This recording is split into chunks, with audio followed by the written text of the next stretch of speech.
You're in the loop. We're here to discuss the ups, downs, and sideways of the sport of figure skating and maybe give you +5 GOE along the way. Let's introduce this week's hosts. Hi, I'm Yogita, your friendly neighborhood rabbit queen, who very much would like to find one streaming service that actually works on Rabbit. My Twitter handle is @LilyOrum. Hey, I'm Sam, and while my fantasy team may have died, Satoko Miyahara brought me back from the grave. You can follow me on Twitter @Quadlets with an E for an edge call. Hi, I'm Red, and I've been kind of dead for a while, but Nathan Shin brought me back to life. You can find my screaming on Twitter @IronicBurb with 2 B's on the end. Great, let's start with this episode with this week's figure skating news. So first, Carolina Kostner has unfortunately withdrawn from both her Grand Prix events due to a hip injury, which I'm very sad about. I'm going to miss seeing her elegant skating on the Grand Prix this season. Also in some sad news, Gabrielle Daleman has also withdrawn from Skate Canada to take a break from training due to her mental health. Larkin Osman, also from Canada, withdrew because of a foot sprain. Rika Hongo has moved her training base to Vancouver, Canada. She will be coached by Joanne McLeod, Magubu Seki, and Neil Wilson. She will continue to represent Chukyo University despite the move abroad. In some exciting news, Yuna Kim will be skating at 3 of the stops of Javier Fernandez's Revolution on Ice show. So yay for the return of more Yuna Kim. Woo! In some more exciting news, we are now available on Spotify. Yay! We publish a weekly roundup of news stories so if you missed anything during the week and would like to catch up, you can find them on our website at indalopodcast.com. Well, for 4 minutes there, I forgot I was meant to be commentating. First up, in the first stop of the Grand Prix series, Skate America, held in Everett, Washington, was pairs. The gold was Evgenia Tarasova and Vladimir Morozov. Silver, Alyssa Efimova and Alexander Korvin. And rounding out the podium, Ashley Kane and Timothy LeDuc. For me, personally, I have to say that Tarasova and Morozov kind of impressed me in a way. Not completely. Their programs are so much better than anything they've ever had before, specifically the free skate. It's just the perfect style for them because they're not necessarily the best at projecting outward. They just have like these beautiful classic lines and the great technical ability.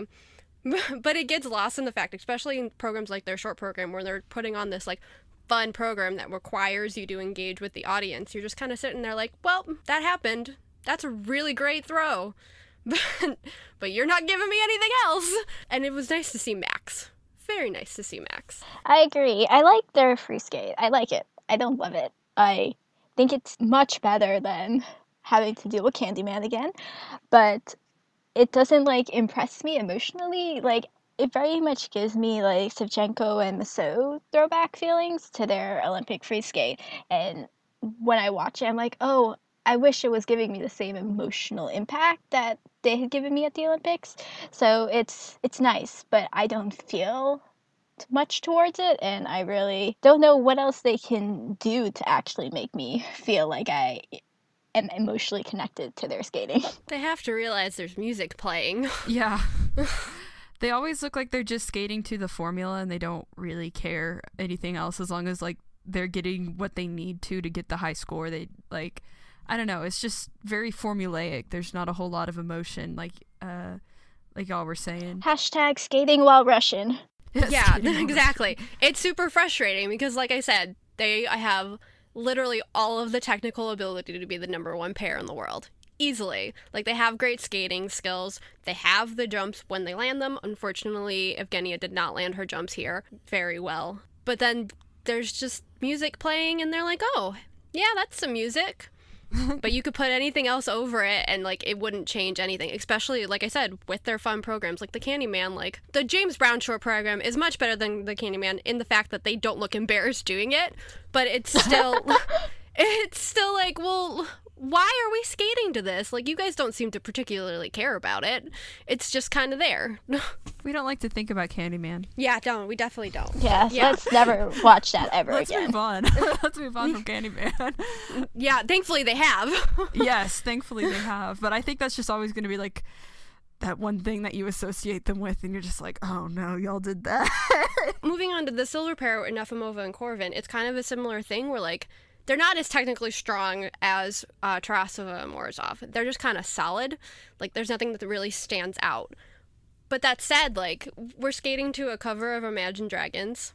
All right, I can deal with that. But, like, we're skating to a cover that doesn't change anything other than the fact that there's a different singer.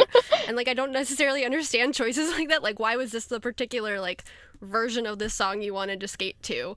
Like, and it had nice moments. Like, the exit out of their lift was, like, great. Like, she continues to hold the edge out and circles around him as he's, like, standing stationary and doing this really cool choreographic flair. But, like, other than that, you did a thing. I'm not really sure what you were saying with this thing you did, but you did it. And or La Strada. Okay, you're skating to La Strada, but are you skating to La Strada based on the movie, or are you skating to La Strada based off the program by Daisuke Takahashi? Like, can we just find, like, what we need to say before when we decide to do a program? They were nice. They were definitely nice. It's just, all right. Yeah, that's how it is with most of the Russian pairs, I've noticed. And sometimes even in Russian ice dance, it's just, like, formulaic. And it's just there. It happens. They did really well technically, but you don't really feel anything from it. And third, like I said, Ashley Kane and Tim LeDuc, who impressed me a lot in the fact that their twist has gotten so much better. It was definitely their weakest element when Ashley came back to pairs a couple of years ago with Tim. She's still a little bit tilted in the air, but they're getting a lot more height on it, and she's not crashing as much going down into the landing. Their short program, like Yogita was saying that she thought Tarasova and Morozov's free program was like Savchenko and Musso, but for me, Kane and LeDuc's short program was like Savchenko and Musso, even down to the fact that she's like butt smashing into him and like they're giving off the flapper aesthetic. It's like exactly like Savchenko and Musso's short program from the Olympics last year and then the season before that. The free skate was nice, if a bit snoozy, but I appreciate the fact that they're changing a style because they've been doing, like, fun programs. Like, they had done the flapper aesthetic before with their Gatsby program last year, but, like, the costumes weren't that great. That's the only, like, real major criticism I have. Yeah, I really like Kane LeDuc because, I don't know, they train, like, 30 minutes away from where I'm from, so I've always had, like, a soft spot for them. But I think their free skate was cleaner and nicer than their short program, and I think it was one of the better performances I've seen from them. I mean, I know they're a newer pair, like they've only been together for a couple seasons, so like there's not a whole large body of work behind them, but I think they did really well with their free skate, considering like what the program was. I have to admit that as I was listening to their free, I was like, where's the Evgenia cuts? Because in my head, all I hear is Evgenia Medvedyeva's programmed to the same music still. Yeah, there was a lot of, especially in the pairs, there was a lot of music that I was like, man, this has been done before by like such and such. I mean, someone used the same music that Nathan was using for his free skate this season. It seemed like there was a lot of that in the pairs. Just off the podium were Alexis Kameka-Knierim and Chris Knierim, who many of you might have known made a big coaching change coming out of the Olympic season to go work with Alyona Savchenko. Unfortunately, they have revealed here at Skate America that they are no longer working with her. We're not necessarily sure why. There have been some rumors that it was because of training intensity, but as everything stands, it does seem very amicable. That said, just based off of the work that they've done so far, I think it was definitely a worthwhile idea to go out there and work with her, even if the end result wasn't necessarily what they wanted. The programs that they have this year are easily, again, like Tarasova and Morozov, easily the best of their career, even if like the short program to Halsey doesn't necessarily work, especially when Alexis seems nervous like she did here. It's a different style, which is exactly what you're looking for after an Olympic season. You're looking to push your boundaries and try something different and put yourself out of your comfort zone, even if it's not necessarily something that you're going to use going forward. The free, for me, was lovely. I think it really has the potential to be something that's special. If they skated it clean, it builds in a really nice way that just keeps getting bigger and bigger and faster, especially at the end when they go in to do the two throws back to back. Like if they landed those both, it'd be really, really nice. The bad being here that Alexis' jumps were off completely the entire time, and she had a really terrible fall on a triple toe. in the free skate where she doubled it out and landed straight on her hip with a thud, and it was deafening. It was the kind of issues where she was behind Chris when they were going into the setup of the jump, and she started rushing as she was taking off and just completely slipped and wasn't able to recover from that, both on the Salchows in the short program and the solo triple toes in the free. That said, even with the mistakes here, like I said, this whole season for them is about pushing forward and going through growing pains, and it's not necessarily going to be all sunshines and roses and perfect right at the beginning of the season. So I'm looking forward to where they go from here and hoping that they continue to work with Benoit, who was their choreographer, and Aliona's choreographer with Bruno. And thankfully they had Mitch Moyer there to be with them and help them with the boards and Benoit was also there working with them during practices, so they weren't completely alone. But hopefully they can get back home to Illinois and figure it out soon. All right, so on to the men's. We had Nathan Chen win the gold medal, of course. That was to be expected. In second, with the silver, we had Mikhail Brzezina, which wasn't really expected, so that was really neat. And then bronze medal was Sergei Voronov from Russia. He's 31 and still doing this. I can't believe it. Anyways, so going back to Nathan, I really liked his short program, and it actually had a somewhat decent costume considering his costumes the last few seasons, but I didn't really feel his free program yet. I think it has potential, but I think he really needs to improve on it. But I don't know, the music is just so one note. I don't know. What do y'all think? For me, it's not necessarily even something he's doing. It's just the music. I don't necessarily really think Woodkid is like the artist to pick for a figure skating program, because like you said, there isn't much variation with how their songs go. It kind of just all stays on the one tone, which makes it especially hard to like keep you engaged in the program for things like a free skate where it's like 4 minutes of trying to keep yourself enraptured by what the skater is doing. So even though Nathan's doing like all these really cool, interesting moves, it's not always like the best to listen to, I guess. Yeah, I mean, it's hard to get into. Yeah, it is. I loved Caravan, though. Like, the little hops he does out of his camel spin, like,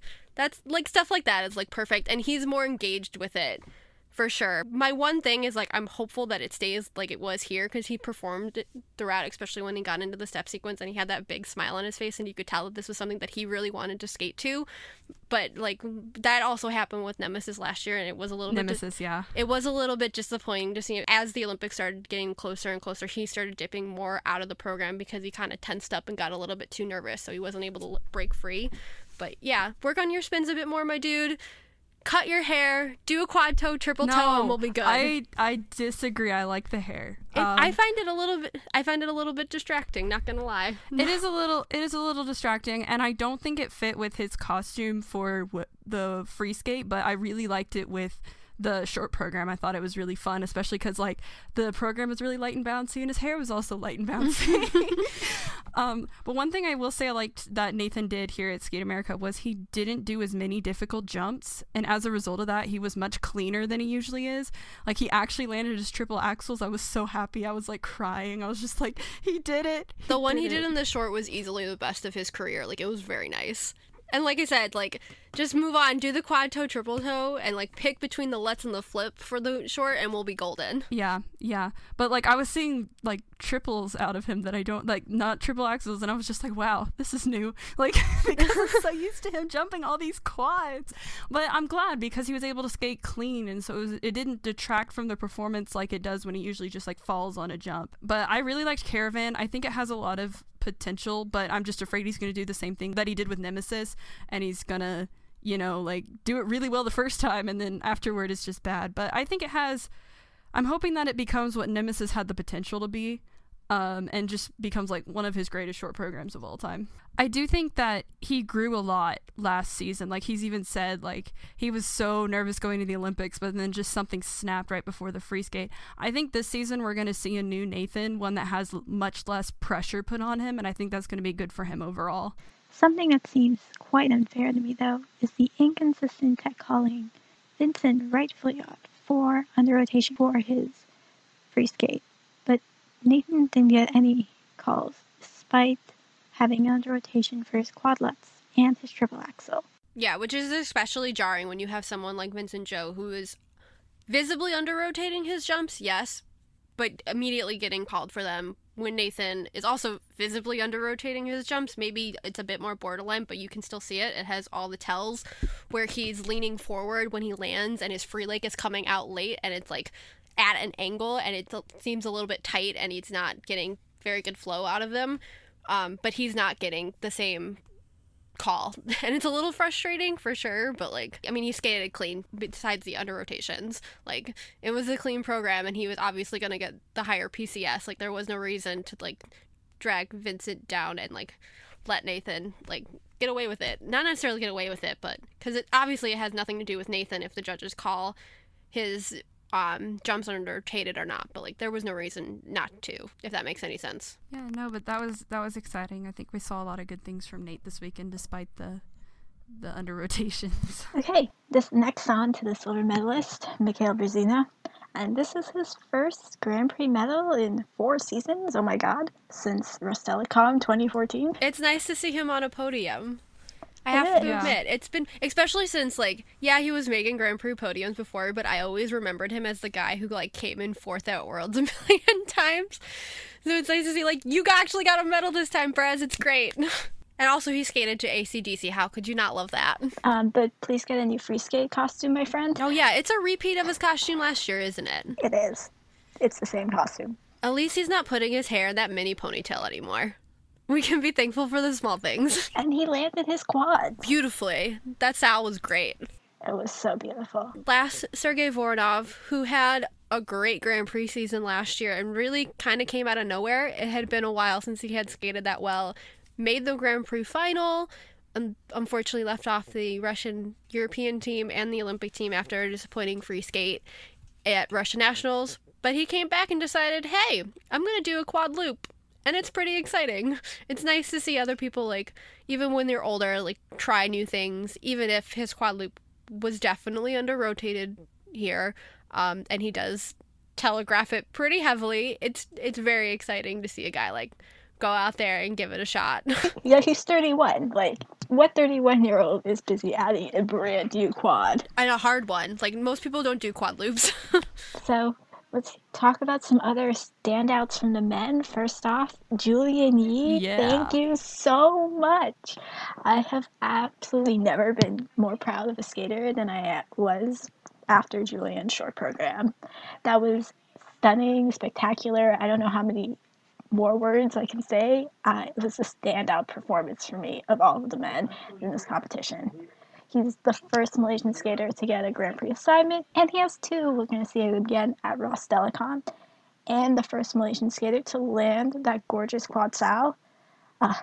I'm so excited for his future. Yeah, it was really good to see a small Fed skater come out and do that well, like especially from Malaysia. I think he's said before, like when he first started skating, there was literally 1 rink in the entire country. So like to see him come out is really great. Yeah, I don't know if you guys are aware, but they did a documentary on him on the Olympic Channel before the Olympics, and it talked about all the struggles that he faced. Like, he trained in a mall. He actually has a really great federation, and they support him really well, but, like, he struggled for the costs and everything. Yeah, there's just not a whole lot of, like, financial support for him, so seeing him being able to do all of this stuff despite that is really amazing. One thing that frustrates me a lot is that small federation skaters do not get the program component scores they deserve.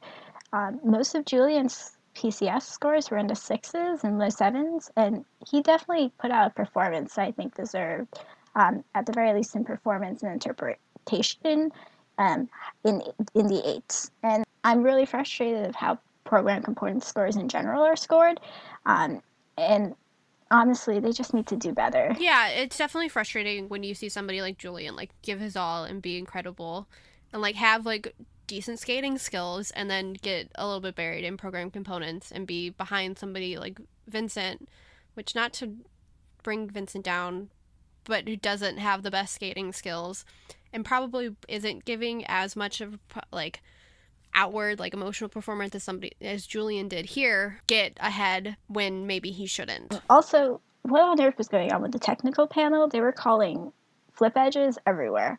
Like, Julian's flip, Where they didn't need to be. yeah, Julian's flip was, like, given an unclear edge call, and it looked perfectly fine to me. It looked inside, it was normal, and that unclear edge call made him go down from second to third. Yep, which is really unfortunate. I think in the entire event, one person didn't get a call on a flip, and it was Alexei Vichenko. And, like, there were plenty of flips that were perfectly fine. Like, Nathan's quad flip, like, I understand that can be a little bit borderline, but, like, most of the time he was okay. Like, this is weird, guys. Maybe we should relearn what a flip edge is, or, like, explain to everybody else what a flip edge is, so we're not, like, calling every single jump in an entire event. Or maybe start looking at the Lutzes instead. Yeah, those two, that'd be great. Let's do both. Well, and all those like checking all of those calls takes so much more time, and they literally shorten the men's free skate in order to shorten the event, but then you're taking up more time doing all of these calls that probably don't really need to be reviewed. Yeah, and then saying, like, hey, you're wrong, but it's like, were they? What was that edge wrong? Are we sure? Are we sure? Speaking of people who have lots of technical issues, Vincent. Yeah. Vincent did remarkably better here than he did at US Classic. Remarkably better. But he had an under-rotation call on nearly every jump. And it was justified.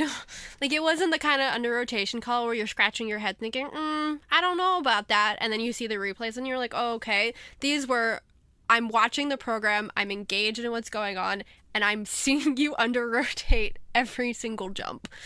Everyone. Especially in it, like, his short program, like, you could see every single jump, like, you're twisting your boot around to get it around because you're landing on the ice before you need to and you're not checking out soon enough. And it's really upsetting when you see a skater like that. We're like, yeah, we all know you have under rotation issues, and he has said that he is working very hard to fix them. But then you have a coach like Tom Zakrajcek who is just calling foul everywhere and saying that the judging panel is wrong and there's no way and they're being too harsh. And it's like, Tom, maybe take a step back, and instead of yelling at the judges who are just telling you what you need to work on, maybe own up to it and just go back to the USOC and work on it and don't say anything until it's better.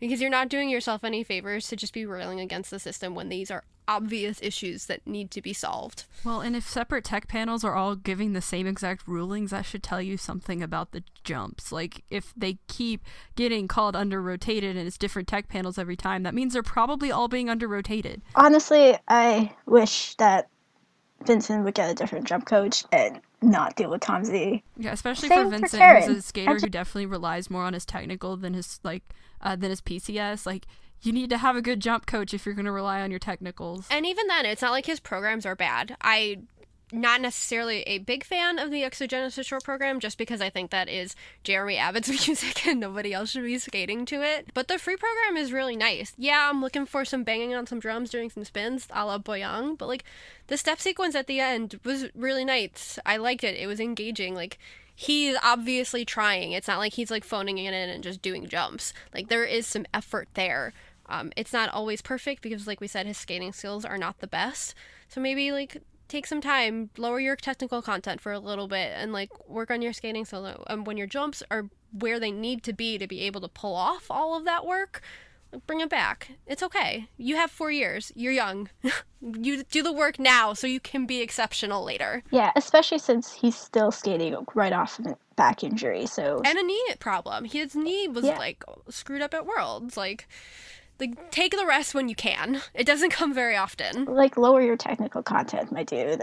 Just improve your skating skills, improve your choreography, improve your execution, and then you can up your content again. Yep, and if it doesn't work, it doesn't work. You're still better off doing things great instead of doing things okay. I was also distracted by the fact that Vincent used music that Boyang used, like, just last season. I was just like, wait, this sounds, like, super familiar. And then I placed it and I was like, he literally did this last season. Why are you doing the same exact thing? But I mean, whatever. Like, yeah, I don't know. That was just me. I was a little picky. There's so much other Chinese music out there. Do we need to skate to Crouching Tiger, Hidden Dragon? Is this the only generic Chinese music that they have? I will say one thing, like, just with this men's event this year, you could tell that the whole going from 4.5 minutes to 4 minutes in the free skate was just a lot for a lot of them. I saw, like, I think Alexei was panting a lot right after he finished skating. Like, there was a lot of skaters that were just, like, panting as soon as they finish because they're having to cram all these jumps into such a short amount of time. I Yeah. will say on that, I'm not as critical as everybody else is on, like, it being such a crime that it happened. I think it's just a learning curve. And, like, they want to keep doing all the technical content that they did before, so they're not willing to sacrifice the fact that maybe their stamina is just not up to it yet. And I think once we get into the swing of things and, like, it becomes a norm that, like, skaters are growing up doing instead of, like, we're changing this now and you have to learn how to deal with it, it's not going to be as much of an issue of seeing all these skaters, like, falling over a la Yuzuru at 2012 Worlds, like, needing an inhaler to, like, get to the kiss and cry. Well, we're just going to see that happen to Yuzuru all over again this season then. Well, we already have. He'll get there. They'll all get there eventually. It's just, you got to get used to it. It's early. By the end of the season, they'll all be hopefully fine. Some other shout-outs from this competition. Alexei's step sequence and his Dracula free skate is amazing. I love it. The blood on the I costume can- is a nice Alexander Majorov tribute. For those who don't know, Majorov had a pretty bad nosebleed at Rust Telecom Cup in 2016. Also, shout out to Matteo Rizzo for landing his first quad toe in competition. Once again, thank you, Jimmy Ma, for taking us to the club. Next, let's move on to ice dance. Our medalists here with the gold, Madison Hubble and Zachary Donahue. In silver, we have Charlene Guinard and Marco Fabri. And in bronze, we have Tiffany Zagorski and Jonathan Guerrero. Hubble and Donahue. My favorite team. Oh, did you hear the sarcasm in my voice? They're kind of the top American team right now since the Shibs are sitting out a season. And I know, I think Chalk and Bates are out for at least their first Grand Prix event.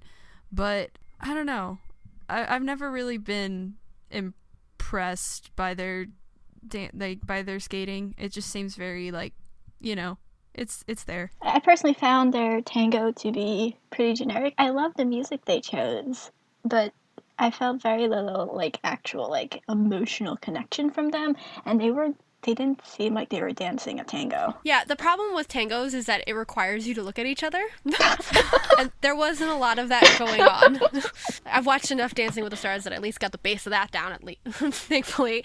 But for me, I have always liked Maddie and Zach in that you can see their potential. They're great skaters.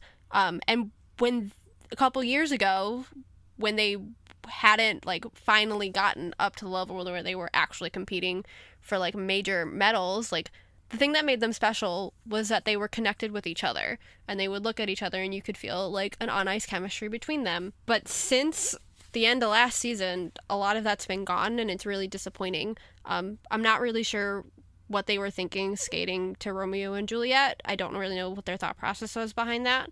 But, like, if you're choosing a program that's built on natural romantic chemistry and you no longer have that natural romantic chemistry, what exactly are you left with? Like, why are we making this choice? I mean, that's what they really played off with last season. Like, that was something that they really, like, that was something that all the commentators were commenting on. They're like, wow, look at them. They've got this chemistry. And, like, they did that, like, really kind of, like, I don't know how to describe it other than, like, sexy program last season where, like, yeah, like, they were clinging all over each other. Like, you could feel it. I do agree with that, but I don't feel it this season.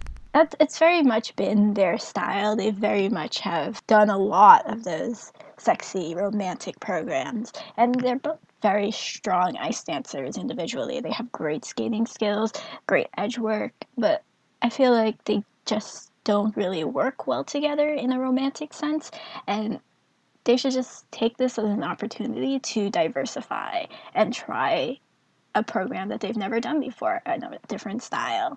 I think it might be a struggle for them in the beginning, but it'll make them better performers and better skaters and actually make me potentially actually like them. Romeo and Juliet is a terrible choice. It just feels uninspired, which unfortunately, like, sometimes is the tale of their career. Like, they make one really good choice and then they don't know what to do with it and they take 3 steps backwards, and you're left sitting there being like, everything about your partnership should work.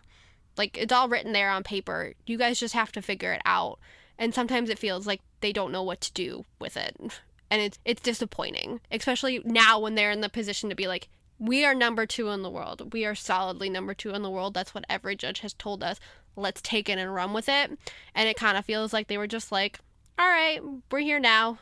Let's keep going forward. When there are other teams like Stepanova and Buchan who like really came like running out the gate, like being like, we're here now. And it's like, all right, Hubble and Donahue, what are you going to do about that? Yeah. My other thing in general, just Romeo and Juliet programs, like their music cut isn't really good. I never want to hear a Romeo and Juliet voiceover that isn't Juliet ever again. Well, just like, guys, skaters out there, voiceover is for camp and very Russian programs. It's not for you when you're trying to be serious. It doesn't work as well. I think for Hubble Donahue, like, they really do have that opportunity, especially with, like, how empty the ice dance field is right now, to make a move for the very top. But I just, with these performances, I don't see them being able to do that. Like, they have to improve from this or they won't be able to do that. Yeah, they definitely need to take this opportunity, seize it, and, like, hold it. Because the ships are coming back next season.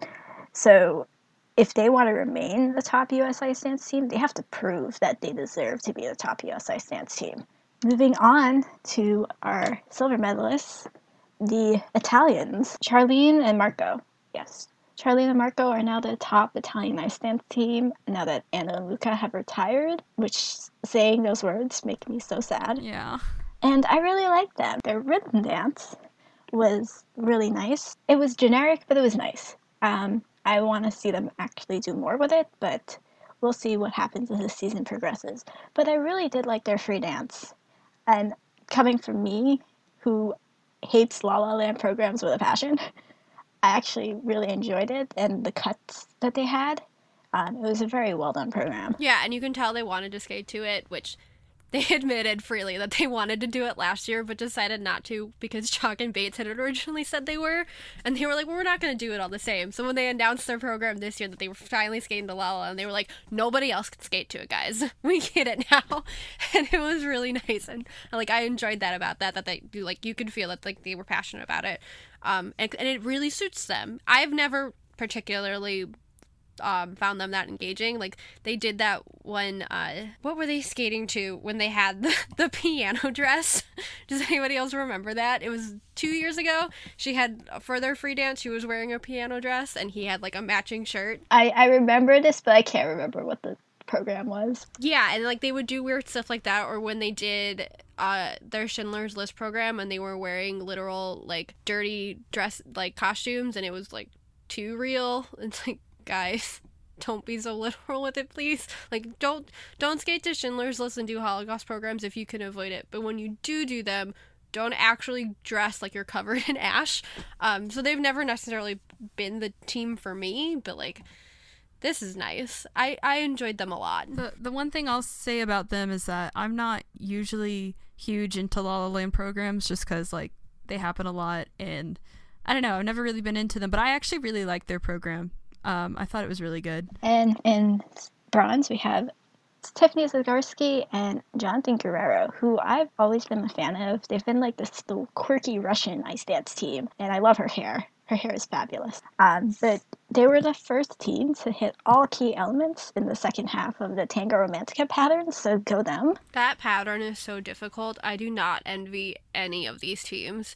It just goes on forever and it's so intricate. So for them to be able to get a level 4 and then later on McNamara and Carpenter to get a level 4 on both sets of it is very, very impressive this early in the season. Blows my mind. Their free dance is to Blues for Kluk. And they haven't really had much time to practice because Tiffany was injured. So I was very impressed with what they're showing here. I especially loved their straight line lift in their free dance. I think for Zagorski Guerrero, like a lot of Russian dance teams they'll just go to the formula, but I think they actually have some passion for what they're doing, and so I don't get that same vibe from them. Yeah, they're a quirky team. I've followed them for a few seasons, and I think they've always been on the edge of being a top Russian ice dance team. So I'd love to see them actually break into being one of the top teams. Well, they have a nice opportunity now that Bobrova and Soloviev are not competing. So it's really just of the mainstay senior Russian teams, it's mainly just them and Stepanova and Buchanan. Like, we'll see who comes up from the junior ranks. I believe the junior world champions are seniors now, so it'll be interesting. I think they have a good shot of being the solid number 2 team for right now. Additional shout-outs. Kieran Gibson's free dance was amazing. I really liked it. I don't even care what score they got. Like, it was great. It was so entertaining. It was super fun. They messed up their twizzles, and I personally don't really like teams that don't have good twizzles, but I didn't even care. This was great. Like, who cares about a twizzle when you're giving me Earth, Wind, and Fire? That's all I need. You've given me everything. Thanks, guys. Also, their choreographic slide element was probably my favorite of all the slides. Yep, I agree. A lot of them are a little bit unoriginal. It's kind of like, oh, we have to do this thing now, where theirs was like super engaging and great. So yeah, I'm super excited to see how they improve as the season goes, and I think they're one of my new favorites. So I really liked Manta and Johnson's free dance. It was like sassy, and it looked like they were having a blast while they were doing it, so it was super duper fun to watch. It really makes me wish that the US field wasn't so saturated with ice dance teams, because I'd really like to get to see more of them at the international level, but the US is just so saturated with ice dance teams, like Japan is in the ladies division and Russia is in the ladies division. Like, I just wish that I could give them all the spots. That's like my wish. Yeah, it's so nice to see that they were able to get 2 international assignments this year, because that free dance is like, it's such a crowd pleaser, and it's so fun, and they are icons, and I just love them to pieces. Yeah, they're great. They have such great acrobatic elements too. Like, their lifts are phenomenal. I think they have some of my favorite lists of all of the ice dancers, with like fantastic entries and exits. It's great. Thank you, Christopher Dean, for choreographing this iconic program. And moving on to our last event, we've got the ladies. In first place, Queen of My Life, Satoko Miyahara. In second place, Actual Sunshine, Kaori Sakamoto. And in third, rounding out the podium, was Sofia Samodurova. Guys, what is there to say about Satoko Miyahara? Satoko Miyahara is a goddess. The personification of everything good skating is. You know that part in Mean Girls where they just go off about Regina George and how great she is? That's how I feel about Satoko. Just like, she's great. She's perfect. She's everything. Okay, she's not perfect. Even I have to admit, her jumps are not the best, but they're improving. Yes. They look 10 times better than they did at US Classic. They look 5 million times better than they did at the ice. Like, she's not slipping on the takeoff of her lets anymore. She landed a Salchow. Like, we are living. God bless Ghislaine for all of his magic jump training. I love him. I love her. I love everything.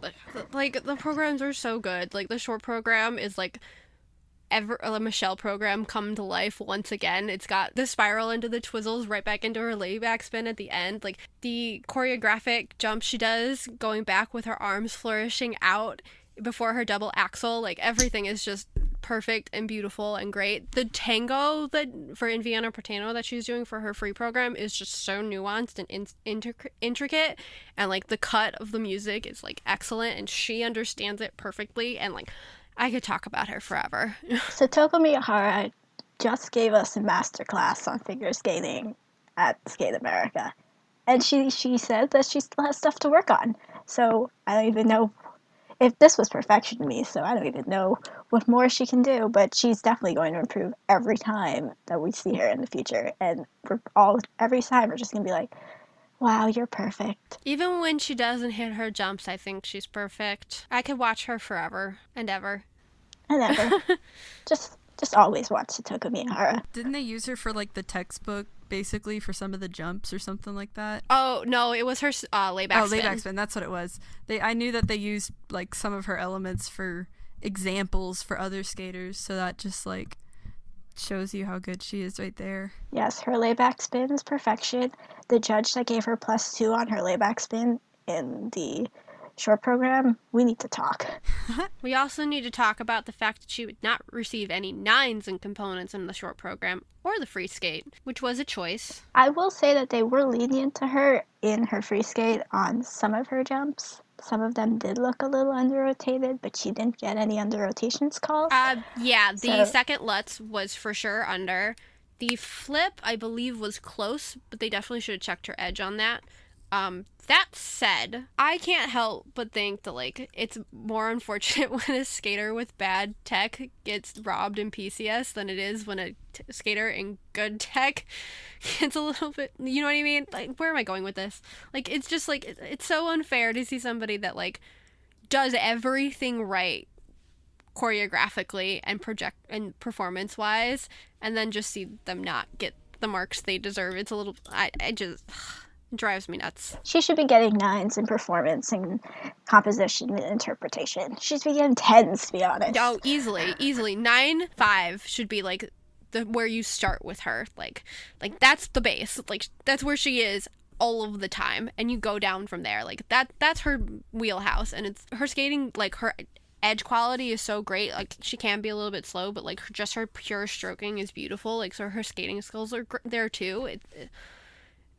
I don't know. I just love her. I literally get lost for words thinking about her, because I could talk about every little bit of everything she does and point out, like, why this is textbook. One thing I also need to mention is that her spiral sequence in her free skate is absolutely perfection. Oh, yep. Like, I could just watch that just on repeat for hours. Mm-hmm. I mean, I'm not a huge ladies stan. Like, I don't watch the ladies a whole lot. But I really do like watching Satoko skate. Like, I actually feel emotions from her, which is amazing. Like, there's so many skaters out there that can't do that anymore, and it's sad. But I really do enjoy watching her skate, even though I don't watch ladies as much as I do like the men's. If there's one lady that you should be watching, Red, It should be it's Satoko. Yeah. So you're doing the right thing. I did see the entire ladies event for Skate America, but, like, I don't know, like, when I have to pick, I usually pick men's, like, if I can't watch everything. But I did like watching her skate. Something about the Japanese ladies, like, most of them are just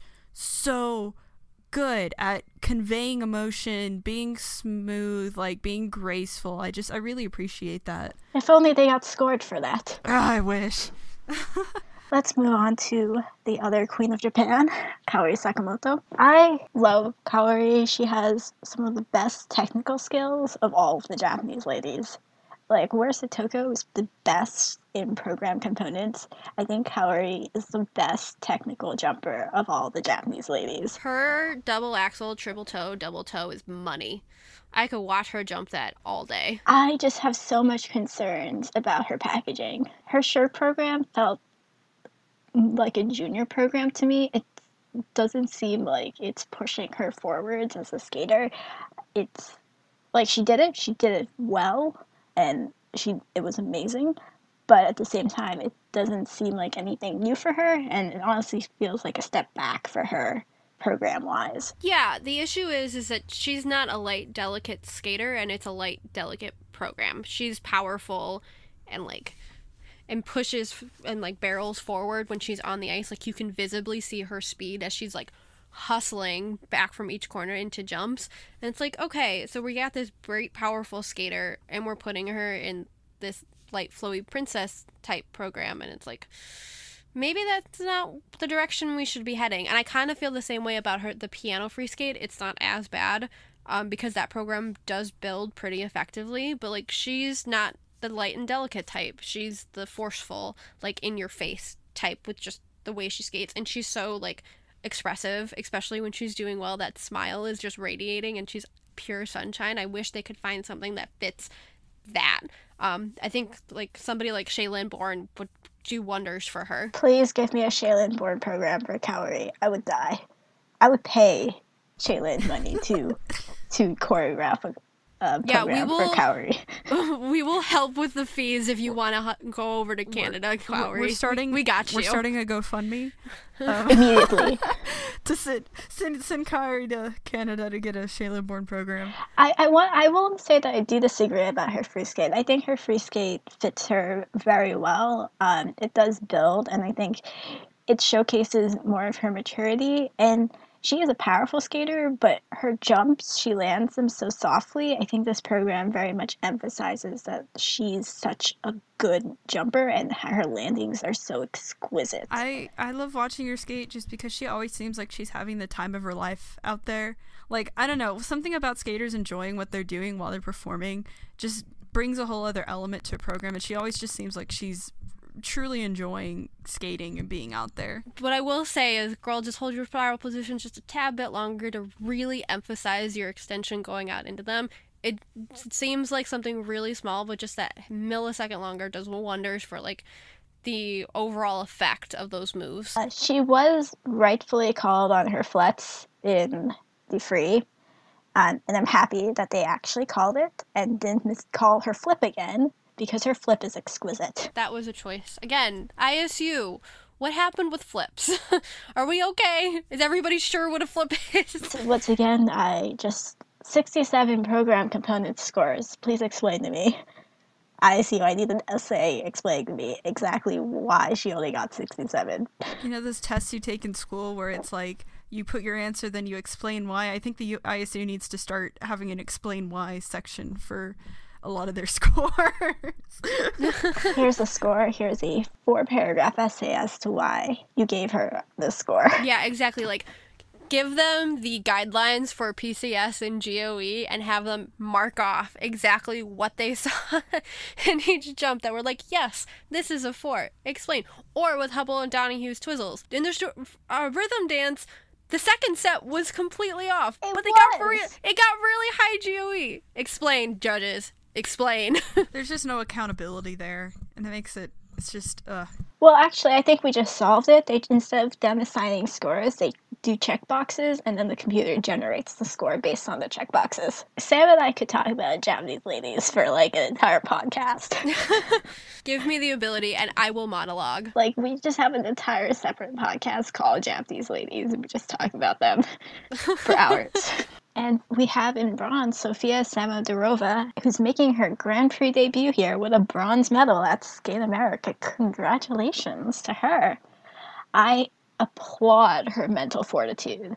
She had to perform first in the short, and then she performed last in the free, having to go after Kaori Sakamoto and Satoko Miyahara gave 2 stunning, masterful performances. That said, do we really need burlesque for a 16-year-old? No. The answer is no, and she needs better packaging. I do like the dress, I think that looks very nice on her. It's definitely not for a burlesque program, but it works for a burlesque program for a 16-year-old. If we're gonna do it, at least get, like, a nice age-appropriate dress that works. This is true. I thought her short program was nice, but that was it. It was nice. I think she definitely needs to work on her performance and her maturity. Yeah, she's another one that's just very solid at what she does, but maybe not necessarily a standout. She did what she needed to do here and was able to get on a podium, and at her her second major senior competition, and that's really great, especially after a great early season last year where she won 2 junior Grand Prix and made it to the final. So it's nice to see her continuing her early season success. There are obvious moments where she's, like, trying to, like, bring out and project, especially in the burlesque program. She has a lovely smile, and she's obviously, like, trying to, like, move her body in a way that, like, is projecting maybe when her face can't. I think the issue is that she needs to focus on the jumps right now, especially when she's trying the Tano, which isn't necessarily the best aesthetically pleasing Tano position. As I've said before, you want your arms straight up so your center of gravity is off, where she's kind of doing the hook kind of Tano. There's definitely, like, an attempt. It's just not hitting all the key points, and that's hard to do. Like, the reason why skaters like Satoko, who can perform throughout an entire program and never let up, are exceptional is because it's hard. No, I definitely liked her skating a lot more than some of the other Russian skaters I've seen in the past. Like, you can tell that she really does enjoy what she's doing. Like, she ended, like, both of her performances with, like, a huge smile, and so, like, that was really nice to see. But I still think there's some of that in there, you know, just like what you usually see from a lot of these Russian skaters is just like, we go out, we do our job, we get it done, you know. It doesn't feel as passionate, but I still think she did a really good job. Yeah, and I definitely feel like she's trying, and I hope to see her improve. I think she does have potential, and I really just want to see another top Russian lady that's not from Ettore. Yep, so, agreed. So 2 of our Japanese ladies shined today, but unfortunately, Marin Honda did not. I was so sad. Marin is one of my favorite Japanese ladies. Like I told you, I don't really watch ladies, but I love watching Marin when she's having a good day. But when she's not, oh man, it hurts. Yeah, and unfortunately, she did tell Japanese press that she had a right foot injury, and it was hard for her to land her jumps confidently. So maybe that had something to do with it, but it just wasn't here today. She went for her triplets, triple toe combo, and everything after that was just rocky. She had a under rotation called on 5 of her 7 jumps, and 1 was completely downgraded. Yeah, it's really sad because Marin has some of the best edge work of all of the ladies. Like, her edges give me life. And the fact that she got the second lowest skating skills score in her short program blows my mind, and I want to know what the judges are seeing because we're clearly watching 2 different programs. Yeah, and it's the type of skater, because the issue with, like, judging skating skills over a computer screen or a TV is that you can't always judge things like speed very well, but edge depth is something that you can. And for her, it's obvious, it's natural, and it's smooth like butter, and it's just, what's going on here?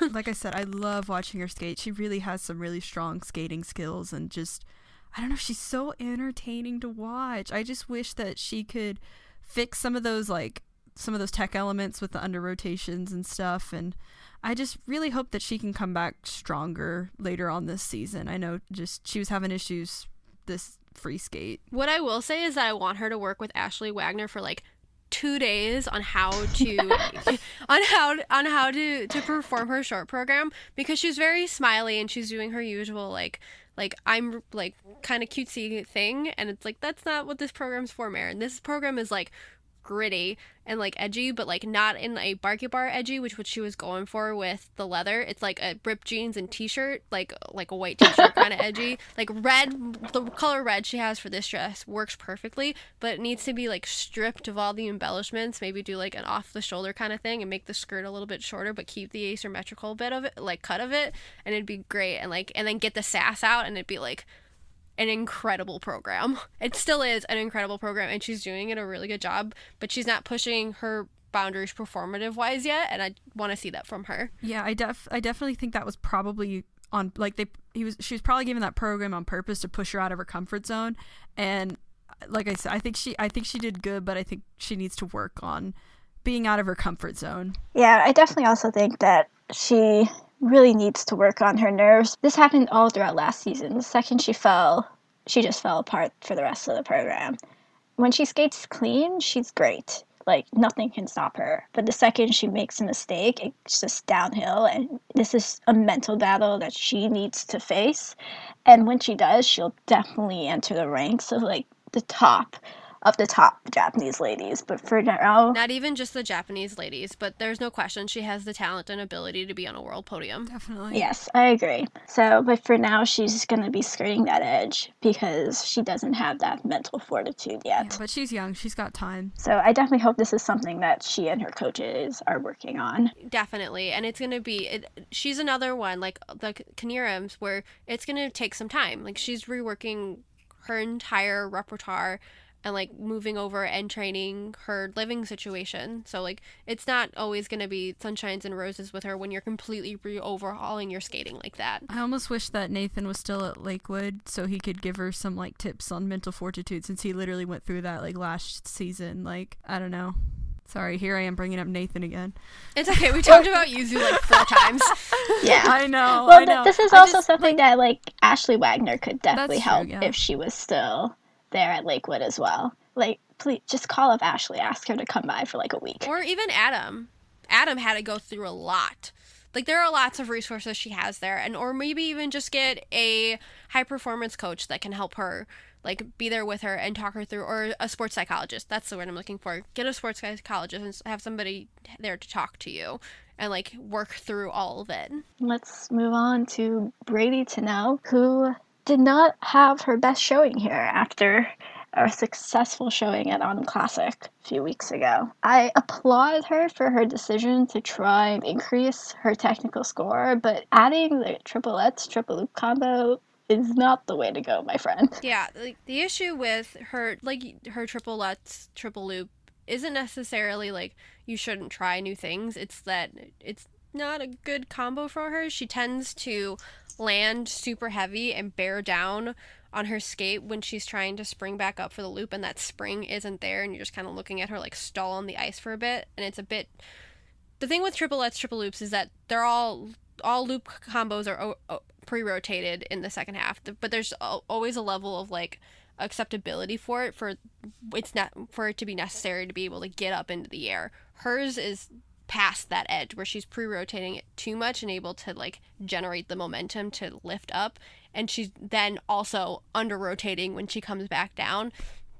So it's not necessarily the most aesthetically pleasing or technically correct way to go, and she had lots of issues with under rotations here, so that's just kind of like compounded on it all. Even though she's trying to like add on and do 2 lutzes and do 2 triples, it's just not, we're all working yet. Yeah, when it comes to Brady, like, I don't know, she tries to skate to these songs that have a lot of passion and energy, like her short program this season is like that, but like, I don't know, she just can't seem to carry it. Like, I can't feel any of the emotions from the songs that she skates to carried over into her movements. It's just kind of disappointing to watch because you do expect those emotions to be reflected in the movements, but to me they're just not. Her movements are kind of like, they're very blocky, they're very, they don't feel as graceful as a lot of the other skaters. Yeah, she's very stiff when she skates, and she doesn't really hold herself. She doesn't extend as well. She doesn't hold her positions. So it makes it seem that she's just going through the movements and not really performing as well. I also don't think her costumes are helping. I thought her costumes at Autumn Classic were better. I don't know why she changed them. My main issue with Brady when it comes to performance is a similar issue I have with Hubble and Donahue at this point. It's that she doesn't seem to know why she's skating to the music, or that it was particularly inspiring for her. It definitely seems like it was told to her by a choreographer or coach that like, this is what we're skating to. And I think it would really benefit her to find somebody that could work with her on a weekly basis and like explore different opportunities and figure out what exactly is that she wants to skate to, whether it's at the beginning of each season, and like make a list of all the things that she wants to, and like have her choreographer make a list of all the things that he or she thinks would be good for her, and like mix and match and like get her to a place where like she's taking ownership of what she's doing, and then have that person be able to consistently work on her and get her to a point where she learns how to be more fluid in her movement and isn't so rigid, because she is flexible. You can see it in her spin position. She's flexible. She just hasn't been able to learn how to cross that over into her basic choreography. She just needs to work on her performance components. Like, she's very consistent in her jumps for the most part. I mean, obviously she does have some tech issues, but she's pretty consistent. She can't carry the song, and then they keep giving her these passionate songs, and I'm like, come on, y'all. I will say that her Romeo and Juliet cut isn't the worst cut I've ever heard of Romeo and Juliet, but I definitely don't feel any of the passion that you need to perform to Romeo and Juliet. Yeah, for all intents and purposes, it's a fine program. Like, there's nothing wrong with it. It's much higher quality than what she was skating to last year, and you can see that even in the way that she's carrying it. It's just not there yet, and she has the ability to get there. I don't think she's a lost cause. I think she definitely has potential. She just needs to find the right person to help her bring it out. Shout out to Megan Westenberg. This was a great like Grand Prix debut for her, especially because like she was really unknown internationally before this. Like, I had never seen her skate before, but she really, really impressed me. Like, I was just kind of like, where was US figure skating hiding her? Like, she came out and did really, really well, like, especially for like with the state of the US ladies right now. I'm like, where was she? I mean, I don't know, I just really, really liked her performances. They just surprised me. She seems like she really enjoys skating. Yes. And I love seeing people be happy. She's very fast. She really like motors it into all of her jumps, and that triple toe is just money. It's so nice. Like, it's very good. Especially the one in the short program was just done so well. She's got great height and distance on it, which I believe is new. I don't think she had a triple triple last year, because I do remember her from nationals. But yeah, this was really impressive. It was nice to see somebody else get an opportunity to skate internationally. Yeah, and she just seemed really happy the whole time. And so that was just, I've said it before, I love seeing skaters happy when they skate because it makes me feel happy. Also, we would just want to say that we hope Luna Hendricks is okay. She unfortunately had to withdraw after the short program due to an illness. Wow, that is some improvement. She looks a different skater this year. So shout of the week goes to Fantasy Skating, which is US Figure Skating's yearly Grand Prix fantasy skating event where you pick your teams and hope that they do well, and the winner with the most points get tickets to US Nationals. So my team is dead. Mine is I 2. think all of our teams are dead, but it was fun while it lasted. Shout out to everyone whose teams are dead. Shout out to everyone who successfully picked some good teams, though. You did a great job.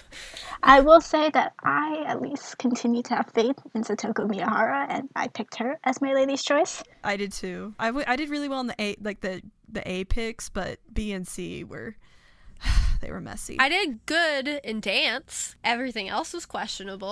I got Tarasova Morozov. I got Nathan. I got Habu Donahue. And after that, it's just a sharp clip down of small Milky Ways for Morris. I picked Kevin.